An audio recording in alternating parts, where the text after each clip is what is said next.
खबर है मध्य प्रदेश के सीधी जिले से। जिले के सिहावल विधानसभा अंतर्गत ग्राम पंचायत कुसेडा जो सिहावल मुख्यालय से महज 45 किलोमीटर की दूरी पर स्थित है। आज भी लोग शासन की मूलभूत योजनाओं से वंचित है। ग्राउंड जीरो पर पहुंचकर ग्रामीणों से मिलकर उनकी समस्या से रूबरू होते हुए कवरेज किया गया, जहां जमीनी हकीकत कुछ और नजर आई। एक तरफ सरकारों द्वारा ढिंढोरा पीटा जा रहा है कि हमारे द्वारा घर घर में निःशुल्क उज्ज्वला गैस पहुंचा दिया गया है, फिर भी आज महिलाएं लकड़ी और चूल्हे में खाना बनाते नजर आईं। कहां गया उज्ज्वला गैस कनेक्शन? जब इस विषय पर उनके परिजनों से पूछा गया तो बताया गया कि यहां सिर्फ चिन्हित व्यक्तियों को ही उज्ज्वला गैस का कनेक्शन मिला है, या जो व्यक्ति सक्षम है उन्हें। गरीब परिवार के लोग आज भी चूल्हे से खाना बनाकर अपना निर्वहन कर रहे हैं। हरिजन, आदिवासी और ओबीसी के बस्तियों में नहीं दिखा प्रधानमंत्री आवास। जब बस्ती में जाकर बस्ती वासियों से पूछा गया तो उनके द्वारा बताया गया कि यहाँ पीएम आवास सिर्फ उन व्यक्ति को मिला है जिनके मकान गाँव के साथ साथ जिले में बना हुआ है और हर चीज से सक्षम है, उन्हें ही पीएम आवास योजनाओं का लाभ दिया गया है। वहीं कुछ ग्रामीणों द्वारा रोजगार सहायक पर भी आरोप लगाया गया है। यहाँ पर हरिजन आदिवासी की आबादी ज्यादा है। ज्यादातर लोग भूमिहीन और आवासहीन हैं, जो शासन के योजनाओं से वंचित है, चाहे वह आवास हो या उज्ज्वला गैस कनेक्शन, जहाँ आज तक कोई क्रिया प्रतिक्रिया नहीं आई और न ही समस्या का निदान हुआ है।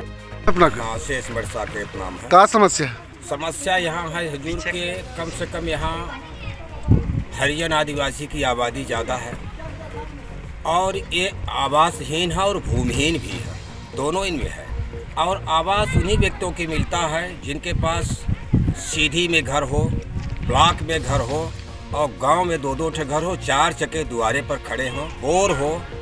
सारी सुविधाओं के बावजूद उनको ये सरकार की जो लाभ है उन्हीं को मिलता है। ये गरीब जितने आपके सामने खड़े हैं, ये हाथ पसारे खड़े रहते हैं। न इनके लिए कोई शासन है, न इनके लिए कोई प्रशासन है, न तो कोई सुन रहा है। एक शिकायत अपना कहीं से करें? जी हाँ, शिकायत हमने इसको विधायक जी से मैंने घर जाकर उनसे ये निवेदन किया कि कम से कम इस पर निगरानी कीजिए कि गरीब जो शासन की योजना आती है उससे ये वंचित ना हो, लेकिन इस पर कोई कार्यवाही नहीं की गई। क्षेत्रीय सांसद से नहीं, क्षेत्रीय सांसद से बात नहीं हो पाई, उनके लगे हम पहुंच नहीं पाएंगे, लेकिन विधायक अपने नज़दीक है तो कभी कभी आदमी पहुंच जाता है। तो हमने ये फरियाद किया और इस फरियाद से कुछ हुआ नहीं। हम लोग की ये निराशाजनक ये हो रहा है कि शायद इस क्षेत्र में कोई है नहीं, इसलिए गरीबों का कोई सुन नहीं रहा है और गरीब घुटा जा रहा है, पिटा जा रहा है। उनका लाभ शासन का नहीं मिल पा रहा है। उन्हीं लोगों की मिलता है जो पहुँच है, पकड़ है। इसी तरीके से यहाँ के गरीबों को शोषण हो रहा है। खाद्यान्न मिला था अपने? जी हाँ, खाद्यान्न तो लोगों की मिल जाता है। कुछ लोगों के अभी वंचित है, किसी का फिंगर नहीं लगता है तो किसी का कागज नहीं है, तो कुछ कभी वंचित है, लेकिन कुछ अभी मिल रहा है लोगों को। कहना चाहता हूँ कि कम से कम गरीबों का जो लाभ आती है सरकार के हाथ से उनको भरपूर मिलना चाहिए, ताकि ये भी लाभान्वित हो। ये भी कम से कम अपने मरते दम तक में ये रहे कि हम पक्का घर में तो रह लें। पंचायत सचिव से और रोजगार सहायक का क्या कहना है? उनसे भी हमने अनुरोध किया, दोनों से, सचिव से कहा और सेक्रेटरी महोदय से कहा, सरपंच महोदय से हमने कहा। तो वो सरपंच अभी हैं, उनकी पति जो संचालन करते थे तो गुजर चुके हैं। महिला सरपंच है? जी हाँ। अब वो कुछ जानती नहीं है, अब दूसरा कोई उनका खूटा चला रहा है। अभी हम लोग जानते नहीं कि है कौन उसका। हाँ, बताइए क्या समस्या है? आवास इसलिए आवास नहीं मिल रही है और में पैसा जमा भरा, पैसा आपस नहीं होता है। कितना पैसा दहन? पैसा 400 रुपया लगी है, 500 रुपया लगी है। सेक्रेटरी है जो सहायक हैं, और फोटो खींच के आज तक बाहर क्या कह के पैसा मांगे रहे हैं अपना? पैसा मांगे रहे कि काफी फोटो करावे कि है लिखवाओ वो लिखवाओ, फिर एक बाद में आज तक कौन मतलब नहीं है। फिर यहाँ फर देते, फिरियाद देते, फिर शिकायत देते, कोई सुनाई नहीं है। और हमारे जानकारी सब कहाँ पता नहीं होती है, सब कहाँ तकलीफ होता है। यहाँ कोई सुना है, ना सरपंच, ना सेक्रेटरी, ना गंगा सागर साहब के नहीं सुनता है, ना थाना न पुलिस के नहीं सुनता है। यहाँ गांव में कोई आदमी सुनाई नहीं है, ना गांव के सुनाता है। हमारे सब कहाँ में आपत्ति करी है, यहाँ कोई शिकायत नहीं है पूरी समय। और क्या समस्या है? शुक्रन केवट है सब। हमारे पास न घर है, न दुख कोई हुई है, न माँ न बाप कोई नहीं है। यहाँ सीधे ज्ञान विकलांग बनवा डॉक्टर कर दिया। सेक्रेटरी से बोला कि ID में नाम जोड़ा, फिर भी नहीं सुन। रोजगार सहायक जो है सेक्रेटरी, उनको भी बोले, वो भी नहीं सुन रहे। बोलता है खर्चा दो। हमारा विकलांग बनाई कहाँ खर्चा क्या मांग रहा?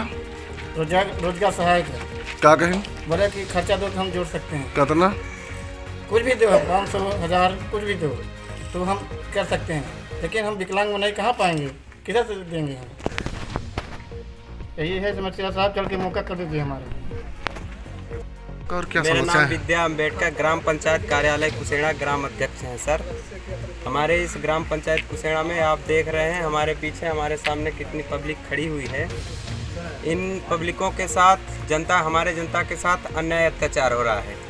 किसी का आवास का पैसा नहीं दिया जा रहा है, किसी का बाथरूम का पैसा नहीं दिया जा रहा है, किसी का गल्ला नहीं दिया जा रहा है, किसी का आईडी से नाम काटा जा रहा है। हम शासन प्रशासन से ये मांग रखते हैं कि हमारे जनता के साथ अन्याय अत्याचार क्यों हो रहा है। हम विधायक मंत्री के पास गए और जिला पंचायत में गए, जनपद पंचायत में हमारे पास सर कई आवेदन पड़े हुए हैं। हमने 1000 बार लाख बार आवेदन दिए, जिला पंचायत में दिए, जनपद पंचायत में दिए, सीओ साहब से मिले, सचिव से बात किए, सचिवों के द्वारा GRS रोजगार पृथ्वीराज यादव के द्वारा कई लोगों से पैसा लिया गया है सर। यहाँ पे आवास का पैसा निकलवाने के लिए हमारे दीना बब्बा के साथ 2000 रुपये लिया गया है, विश्वनाथ चाचा के साथ पैसा लिया गया है, हमारे गोपाल मौसिया के साथ बांध बनाने के पैसा लिया गया है। लड़की का शादी करने के उपलक्ष्य में उन्होंने पैसा लिया कि हम कागज़ दे देंगे, आज तक कागज़ नहीं दे। हमारे ग्राम पंचायत कार्यालय की जितनी जनता है उनके साथ लूटपाट किया जा रहा है, शोषण किया जा रहा है, अन्याय अत्याचार किया जा रहा है। हम शासन प्रशासन से मांग रखते हैं कि हमारी पोल खोल पोस्ट के लिए सिहावल से राजबहर केवट की रिपोर्ट। और हाँ, हमारे चैनल को सब्सक्राइब करें, घंटी का बटन दबाना न भूलें, जिससे नई अपडेट आपको समय समय पर मिल सके।